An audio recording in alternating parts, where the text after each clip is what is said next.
Olá, sejam bem-vindos novamente. Mais um episódio da série HSM, com pessoas especiais de novo. Só tem gente especial aqui. Hoje, mais uma entrevistadora aqui comigo, Fabiola. Olá, pessoal. E junto, quem vai ser entrevistado do dia hoje vai ser o Léo Carvalho, da Leroy. Mas eu vou deixar para ele se apresentar. Como é, Fabiola? Quem é o Léo na fila? Léo, quem é você na real? Na real, tudo bem, obrigado, Kátia, obrigado, Fabiola. Léo Carvalho, eu tenho 23 a quase 24 anos de carreira em educação. Atuo toda a vida em educação, hoje eu estou como Head em Digital Learning na Leroy, uma multinacional francesa. Estamos no Brasil há mais de 26 anos. No Brasil, especificamente, a gente está aqui no mundo mais de 100 anos. Então, começamos aí antes de 1920. Empresa centenária. Centenária, exatamente. Uma empresa ali que já tem um bom tempo de estrada. Começamos na França, hoje nós estamos aqui no Brasil. Curioso que do lado de cá do Atlântico só temos nós aqui no Brasil, nenhuma outro país ainda tem a Leroy Merlin. Aqui nós temos mais de 56 lojas do Brasil e além disso também empreendo, tenho um ateliê de desenvolvimento chamado Onion Learning, que é voltado para a educação corporativa, desenvolvimento de lideranças e também transformação digital. Que legal. Me fala o seguinte, como é que se pronuncia? No Brasil a gente fala Leroy Merlin, mas já ouvi brincando que é Leroy Merlin. Lá fora é Leroy Merlin. Leroy Merlin. Aqui a gente abrasileirou, né? Então ficou Leroy Merlin. É curioso que em 95, quando a gente ligava para as pessoas para trabalhar conosco, a gente falava: oi, tudo bem? Somos da Leroy Merlin. A pessoa, é trote, desligava o telefone. Porque não entendia bem o que era, essa empresa não era comum. Hoje é curioso que a gente virou Leroy Merlin, assim como o tal brasileiro fala, e o francês que aqui está fala Leroy Merlin. Olha, que legal. Brasileirou aqui, né? Veio pra cá brasileirou. também. Brasileirou. E conta pra gente, então, um pouco dos desafios da educação. Conto sim. Bom, o desafio da educação, eu vou falar de dois aspectos, viu, Kátia? Tanto de fora quanto de dentro de casa. Porque, na verdade, as empresas são um recorte daquilo que o Brasil é. Porque nós temos hoje no Brasil mais de quase 10 mil pessoas. Então, nós somos também um recorte daquilo que o Brasil entrega. E o Brasil entrega hoje uma educação de qualidade bastante ruim, se a gente for pensar. De acordo com o exame PISA, que é um exame internacional de educação, o Brasil ocupa hoje as piores posições num ranking de 89 países. E isso não é exclusividade de agora, o último ranking é de 2022. 2018 também o recorte era esse. A gente tem muita coisa que a gente faz muito interessante na educação. A gente tenta se reinventar muito com aquilo que a gente tem, mas ainda nessa faixa etária, entre 15 e 16 anos, esses jovens não possuem o mínimo de proficiência básica para conseguir exercer uma posição dentro de uma companhia. Para vocês terem ideia, o Brasil, um exame de Stanford, diz que quase 70% dos jovens do Brasil não têm a competência básica. Competência básica é saber perguntar, saber fazer uma conta, saber se relacionar, chegar numa conversa, negociar. Então, como a gente não tem isso dentro do cenário Brasil, não tem isso dentro da empresa. Então, eu também sou um recorte daquilo que a empresa do Brasil me entrega. E aí vocês precisam desenvolver isso. A gente tem que desenvolver muito. Então, os nossos desafios hoje são tal quais o Brasil tem. Qual a diferença? O Brasil tem a possibilidade de pegar um menino, uma geração alfa hoje, aquele que acaba de nascer, até um baby boomer, que é aquele que já está com mais de 70 anos. Então, a gente tem todo mundo hoje e que passou por uma linha educacional no Brasil, ensino básico, fundamental, acadêmico, enfim. A Leroy não, eu recebo esse menino quando ele já está na fase pós-ensino médio para a faculdade. Então, todo o gap que ele teve, eu vou ter que tentar até de alguma então, forma mitigá-lo. Como é que a gente consegue fazer isso com 10 mil colaboradores, que por consequência tem 3 a 4 pessoas sobre ele? Então a gente triplica esse número. Porque quando fala de movimento de sociedade na educação, não é de um, é de todos. Porque se o pai não acredita no poder da transformação da educação, o filho não terá. Se aquele menino que não teve do pai não acredita, ele não replica para os seus. Então a gente tem que colocar na cabecinha daqueles que hoje estão, que só vai mudar resultado pela educação. E hoje nós temos alguns desafios, né? Hoje nós temos quase 70% da minha empresa tem segundo grau completo. Isso aí é básico, né? Então precisamos ter para entrar. A gente tem uma pequena quantidade de gente que tem ensino superior. E a gente tem uma quantidade muito pequenininha de gente que tem pós-graduação. E se a gente olhar para mestrado, por exemplo, eu conto numa mão. Então perceba que a gente tem um grande desafio. A gente tem hoje pela educação alguns espectros. A gente olha tanto pela entrega da educação digital, que a gente sabe que é onde a gente chega mais longe, entregando de forma digital, mobile ou desktop, mas entregando através da tecnologia, e também como é que a gente tira aquele vale que foi gerado no nível educacional básico. Então hoje, Cátia e Fabíola, nós temos programas que têm como objetivo reduzir o vale educacional dele. Então a gente incentiva ele fazer uma faculdade, incentiva ele fazer um curso, idioma, graduação, pós-graduação e por aí vai. Voltar aí de alguma forma para essa educação e talvez com outro olhar, com outra mentalidade, né? Exato. Que a organização traz.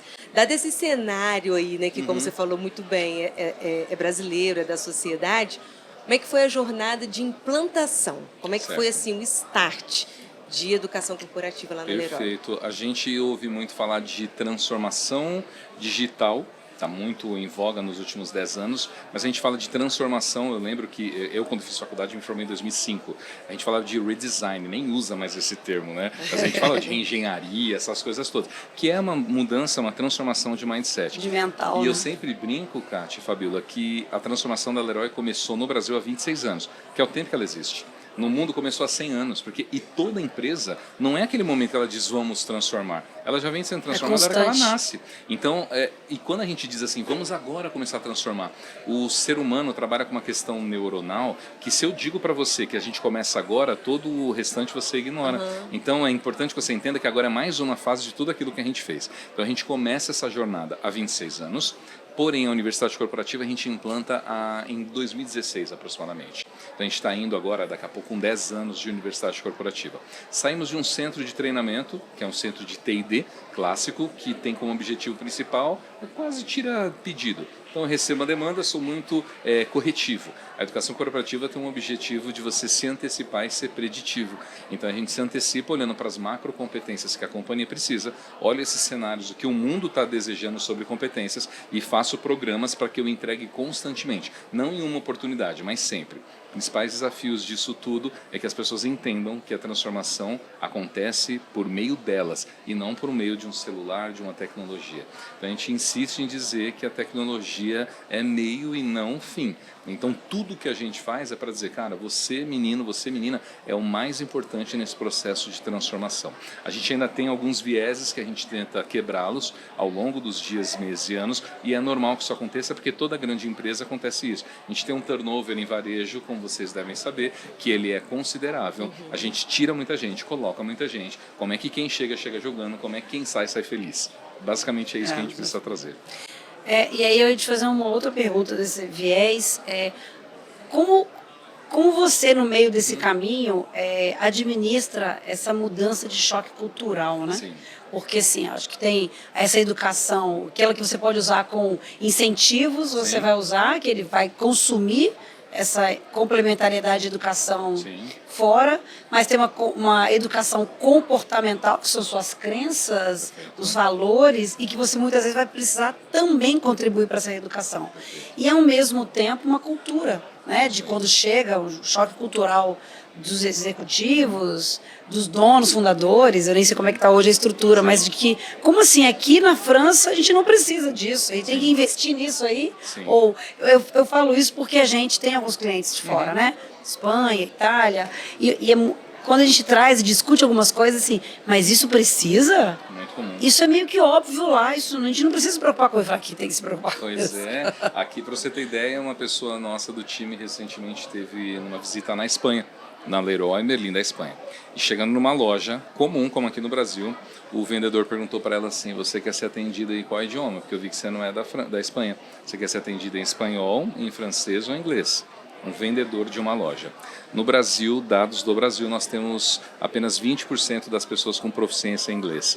Dessas, apenas 2% com alta proficiência na língua inglesa. Ou seja, então a gente não tem o mínimo para a gente conseguir bater com esses caras lá fora, porque é uma questão cultural.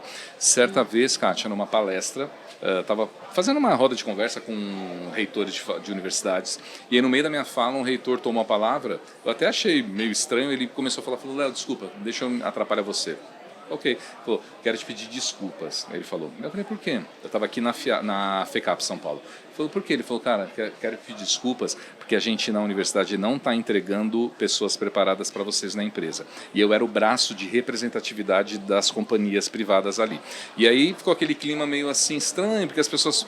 Quem está lá fala, como é que não estamos? A gente está preparando as pessoas. E eu, quanto empresa, digo, realmente não está. Só que o problema não é ser universidade, o problema é a gente, Brasil, como um todo. Então, nessa sua pergunta, Kátia, como é que as pessoas vêm lá fora, os problemas são outros. Nós temos um programa super reconhecido agora, que está sendo hoje, inclusive, também premiado, que é esse de incentivo à educação para não só o nosso colaborador, mas também para a família do colaborador. A gente tem esse incentivo. Para a Espanha, para a França... meio dele, né? E para a França e para a Espanha isso não é comum. Mas por que vocês precisam fazer isso? A gente precisa porque no Brasil existe... então é necessário. Ponto muito positivo. Cada uma das BUs, dessas business units, elas são independentes até certo ponto. Então a gente tem a capacidade de idealizar e idear vários projetos e seguir se for de acordo com a nossa cultura. Então a gente já entende que o Brasil precisa de coisas que lá talvez não se faça necessário. Não vai ter, né? Como é que você faz, Léo, um vínculo aí com a cultura? A cultura da empresa. Você falou um negócio bacana que eu achei muito legal. Assim, há 26 anos nós já começamos isso, ou seja, né, quando você fala, vamos fazer algo novo, né, como às vezes temos receio desse novo, né, a turma resiste um pouco. Perfeito. Mas que vínculo você faz com a cultura no geral, para que a educação corporativa dê certo, e no que você entrega lá, a cultura da Leroy vinculada ao sucesso aí da educação corporativa? Fabíola, eu sou apegado muito à teoria das coisas, de como elas acontecem, e explico por quê. Às vezes a gente toma dentro da empresa algumas decisões que elas são momentâneas e é meio como voo de galinha, assim, sabe? Ela vai e daqui a pouco ela cai. Por quê? Porque não foi pensado, mas corrigiu um problema naquele momento. Então eu vejo, por exemplo, as competências de futuro que o Fórum Econômico Mundial libera todos os anos. Comunicação, tem 10 anos que ele aparece lá. Então, assim, não é de futuro, é do ontem. Porque toda vez ele aparece, competência do futuro é comunicação. Mas se você for numa empresa, eles ainda precisam. Agora, eu estava vendo uma palestra de uma amiga e ela fala sobre comunicação. Então, para um grupo de RH, ela está falando sobre comunicação. Eu digo, Fabíola, que eu só vou ser valioso quando eu deixar de ser valioso. Ou seja, quando a minha área deixar de ser necessária, acho que a gente acertou. Mas eu não vislumbro isso para agora. Então isso a gente não vai acontecer ainda. Como é que a gente entende a cultura? Tem uma questão neuronal que diz que quando a gente, ser humano, observa coisas, pensa em coisas e vê coisas, a gente não entende como imaginação. O cérebro ele entende como aconteceu. Então ele sabe que é seu. Ele não vai conseguir fazer essa dissociação. Ou seja, se na empresa eu começo a dizer que eles estão, que eles são, que eles fazem, eles começam a saber que aquilo é o ambiente deles. A gente chega em 2018, 17 para 18, implantamos, Fabíola, um movimento de autoaprendizagem, focado no que nós chamamos de self-learning, ou on-demand, que é você escolhe o que você quer fazer. Chamamos também de uma aprendizagem autodirigida, que é quando você decide o que quer aprender com os recursos que eu te propicio e te dando as orientações, mas você faz o seu caminho. Então a gente para de dizer trilha de formação e fala playlists, que você cria. Playlist é igual do Spotify, então é mais fácil você criar, então é seu. Então a gente começou a mudar essa mentalidade. O grupo nosso aceita isso muito bem, vendemos esse case, inclusive somos reconhecidos pelo grupo como esse benefício, né, que a gente tem ao mundo, falando sobre autoaprendizagem, e no Brasil as pessoas já entenderam. Então a gente deixou, Fabíola, de ser paternalista e maternalista, porque a nossa educação ela é assim, a gente dá na boca, né?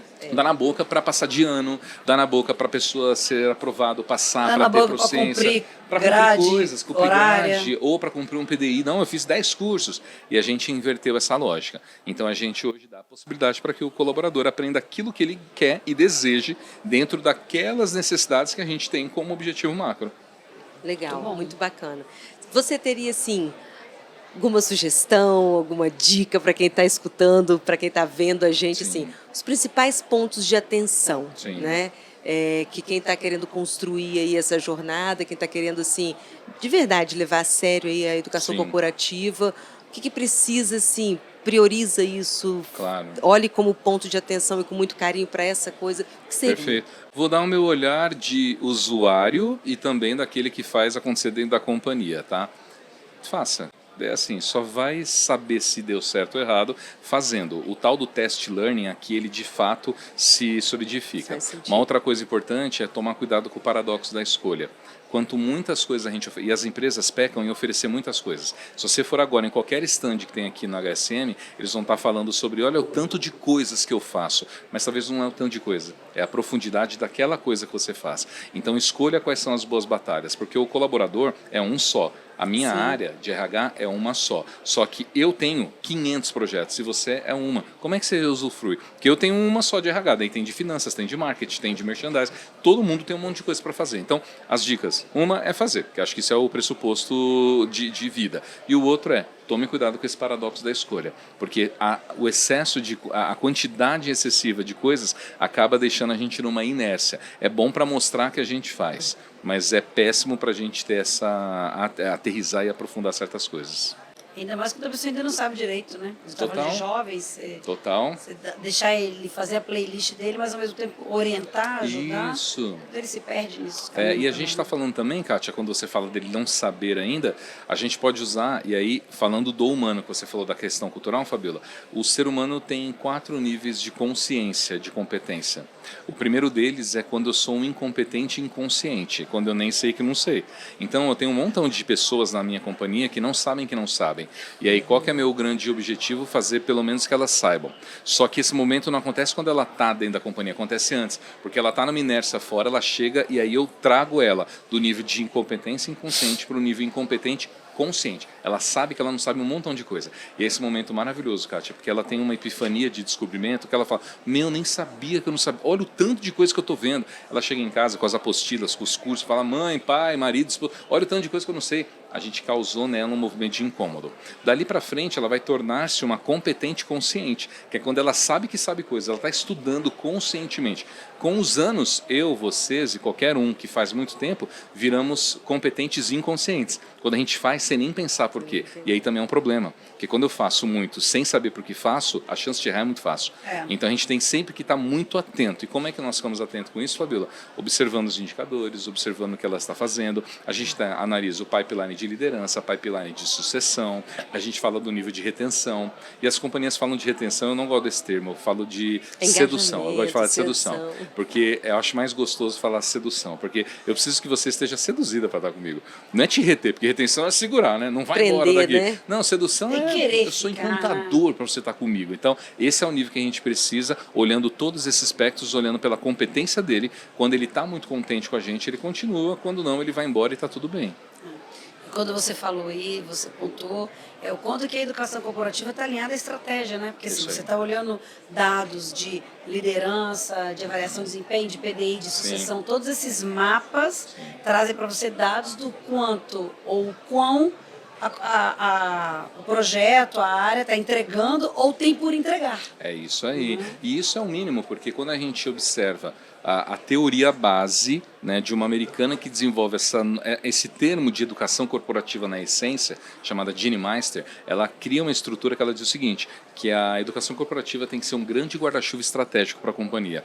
Guarda-chuva estratégico tem que ser tudo, né? E ela diz que tem que ligar colaborador, parceiro, fornecedor, companhia, social, comunidade, ou seja, é um guarda-chuvão que pega todo mundo. A gente tem esse olhar atento. Agora mesmo, antes de chegar aqui com vocês, estava numa reunião com uma universidade aqui de São Paulo, do Brasil, a gente está fazendo um projeto para entender, será que a pessoa que mais vende é a pessoa que mais estudou? Será que a pessoa que mais vende é a que mais estudou? Qual é a cor dela? Ela se identifica com qual gênero? Onde é que ela mora? Então a gente está fazendo uma análise social para saber se a pessoa que mais vende tem alguma influência do externo. A gente tem uma hipótese. Assunto muito me interessa. É demais. A gente tem uma hipótese. A gente tem hipóteses. Só que hoje a minha melhor vendedora não tem ensino superior. Então a medicina traz uma coisa chamada de pródomo. Pródomo é um sexto sentido, que ninguém sabe explicar. É tipo a mãe quando fala, leva o casaco, leva o guarda-chuva, vai chover, e a gente fala, não vai. Ela não sabe bem por que vai, mas vai. Então a gente sabe que os bons profissionais, além da competência técnica, tem alguma coisa que o nosso olhar visual não capta. Na hora que você tiver esse estudo, a gente vai marcar um outro podcast. A gente vai falar eu tenho as minhas crenças. A gente tem crença também. Eu tenho então, umas e é bom a crença porque ela vai ser ou comprovada ou vai ser refutada pelo estudo Total, dado. Só que mesmo assim a gente ainda vai desconfiar. Falar, não, E eu vamos acho fazer que eu- outro. Eu acho que eu tenho um laboratório de umas 20 pessoas, se você quiser Ah, Para olha você que estudar. Pois é, Um vamos nessa. laboratório vai só ser um de prazer. família e um só de grupos de pessoas. Pois é. E se nós pensarmos, por exemplo, agora estava com... Quem foi? Acho que foi você que estava me falando, o Fabiola, se foi Kátia que falou agora há pouco, que sobre os empreendedores, né? Ela falou, tem um empreendedor de sucesso e tem um empreendedor de sobrevivência. Sim. E aí, quando a gente olha o empreendedor de sucesso, a maior parte deles não é o cara que fez 4 mestrados em Harvard. Não. É o cara que veio de baixo, tem alguma coisa, em algum momento, que conecta ele com aquele E não sucesso. necessariamente não é porque ele é um empreendedor que está dando certo que também tem que ser líder. Isso, ele Porque precisa. é outra competência. É outra liderar, competência. Que é diferente de empreender. E eu digo, eu além de Leroy também, faço palestra, sou docente, universidade, e eu falo o seguinte, que as pessoas aprendem ou têm sucesso porque têm fome. E não é essa fome. É fome de gana, sabe? De Fome. querer muito fazer. De fazer Independente de não ser. Você pode ser. E eu tenho muitos colaboradores que não querem deixar de ser vendedor. Ele quer ser vendedor. Não, mas quem Por quê? é vendedor porque ele e gosta, quer ser ele quer vendedor, ser. porque a fome dele está ali.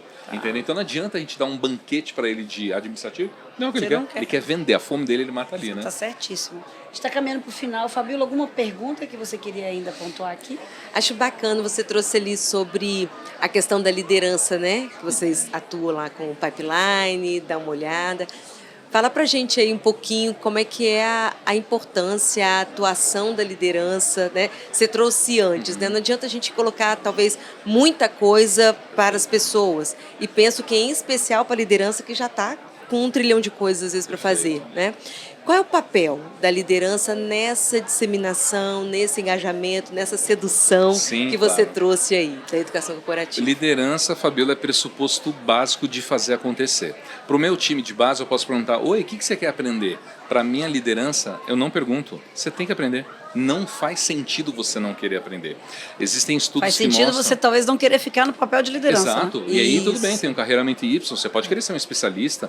Hoje em dia tem até grandes bancos do Brasil que já trabalham com encarreiramento Y não só para nível de gerência, para nível de diretoria, para nível de vice-presidência em Y, ou seja, ele é um VP especialista na tecnicidade dele e está tudo bem, é uma escolha. Mas você, quanto líder que gere pessoas, não é uma opção para você querer aprender e inovar. Não tem como você abrir mão disso. Quando a gente abre mão disso, tem uma questão, saiu recentemente agora. A gente acreditava que o córtex pré-frontal, que é esse aqui atrás da testa, ficava consolidado ali na fase adulta. Chegou à conclusão agora num estudo, bom, tem um monte, quem vai ouvir e ver a gente vai falar, não é, mas é que tem várias linhas de estudos, né? Uma delas chega à conclusão, Kátia e Fabiola, de que o córtex pré-frontal se consolida entre 30 e 40 anos. Ou seja, então se explica o comportamento infantil de alguns líderes. Não é porque ele é birrento ou infantil, é porque ele ainda não está totalmente formado. Ou seja, olhar para essa liderança também com um olhar empático... Você me fez lembrar uma coisa. Por isso que alguns meninos não saem da 5ª série, né? É, Mesmo aos 40. pois é, Eu acho pois que para os é. homens isso vai até os 80. Brincadeira, gente. Eu tô com um pouquinho 81, mais. então tá tudo certo pra lá. Isso é, e você sabe, é uma questão comum porque eles associam muito a geração. Você deve ter escutado muito falar, geração X, geração Y, porque a geração Z não quer nada com nada. É claro que a geração não quer nada, porque a geração Z, que ela olha pra minha geração que é a Y, que é o milênio, vê a gente todo ferrado de cabeça. Sim. Vê a gente adoecendo com burnout, não tem tempo pra Sem nada. tempo pra O cara vai nada. querer ser líder? Claro que nem eu ia querer ser líder. Por que eu quis ser líder? Porque eu sou da geração Y, olhava os meus pais da geração X e era sedutor. E liderar tinha uma coisa de sucesso, Você né? tinha uma sala, você apertava um botão e falava, fulano, mande entrar. Alguns Tem tinham uma até reunião. carro, né? É, de receber carro. E ainda hoje na companhia recebem carro. Era sedutor você ser. A gente chega no momento, ó, é tudo open space, não tem mais lugar para sentar. Você senta onde quiser. Você pode trabalhar em Ou outro até de lugar. casa, né? Exato, você pode trabalhar como nômade digital, você fica na rua trabalhando. Então, perdeu a questão social dessa liderança, porque é aquilo que é a simbologia que a cultura traz. traz, Mas né? mesmo assim, quando ele olha para um indivíduo, ele fala, eu não quero ser líder. Olha o tanto de problema que vocês têm, como é que eu quero ser líder? Não quero. Verdade. E nós construímos essa turma, né? Pois é, Essa e a gente turma reforça, foi- viu, Fabíola? E a gente reforça a gerida por cada nós. dia. É, acho que tem alguns desafios aí, né? Temos e que bom, né? Eu tive um diretor que falava, oba, que bom que a gente tem problema, hein? E é bom mesmo. A gente entra justamente nesses vácuos, né? Que bom Olha, que mas problema. mesmo você de uma geração, né? Você hoje também tá como se fosse essa geração nova que tem 2, 3 trabalhos. Você acabou de falar, né? Total. Tá como head na Leroy, mas é consultor, Empreendo, né? Exato. E assim, a gente precisa entender que isso vai ser condição de futuro. Sim. Condição de futuro. A minha filha hoje tem 9 anos. Eu lembro que, anos atrás, quando eu perguntava para ela o que ela queria fazer, ela falava que ela quer ser médica cardiologista. Isso ela fala que é desde cedo. Mas ela, ao mesmo tempo, quer fazer bolo, igual a avó dela. Ela quer vender boneco do Gato Galáctico, que era um boneco que tinha de um personagem infantil. Hoje ela vende miçanga e ela fala assim, eu queria também ser dentista. Eu falo, filha, em qual momento você vai arranjar fazer tudo isso? Ela fala, não, é simples, ó. Eu vou de manhã para o consultório de cardiologia, depois no almoço eu vou para dentista, à noite eu vendo não sei o quê. Então, assim, tem uma simplicidade do falar. A gente, quanto adulto, fala, tá bom, claro que vai. Quando ela chegar, ela vai fazer exatamente tudo isso que ela está falando. Porque os jovens de hoje em dia já estão nessa situação. No meu tempo, quando eu me formo e começo a trabalhar, ficar 5 anos numa companhia, já começava a ficar apertada a roupa. Para os meus pais, 30 anos era legal. Tudo ok. 5 anos para mim já começava aquela sufocada. Para os jovens de hoje, ele fala 1 ano numa empresa fazendo a mesma coisa. 2 que anos. Isso não acontece. E E a aí? gente não aprendeu. Agora à tarde mesmo, eu saio daqui, faço uma palestra sobre esse conflito geracional na liderança e a gente fala exatamente sobre isso.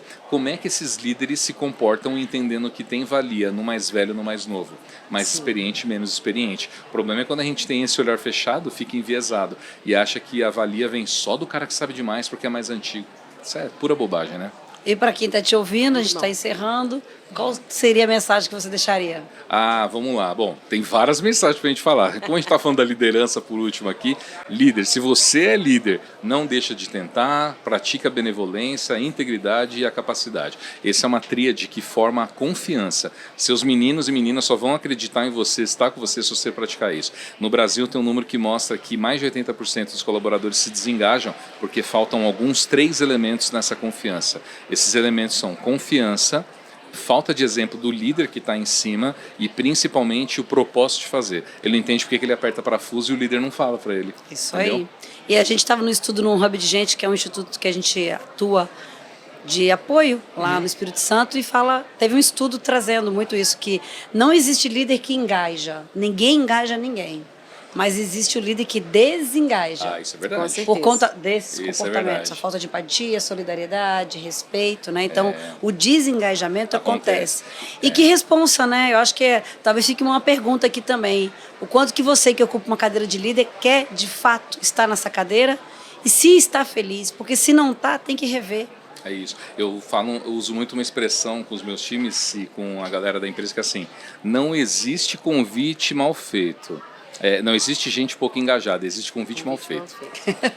Não é que o cara tá desengajado, é porque a gente não convidou direito, pô. Então, se você faz um bom convite aliada a tecnologia, metodologia, a geração que essa pessoa está e aquilo que ele consome como cultura, não tem como dar errado. Parece fácil, mas é bem difícil e a gente pode marcar outro podcast para falar só erros. Vamos marcar. muito E tem mais 2 podcasts, tá vendo?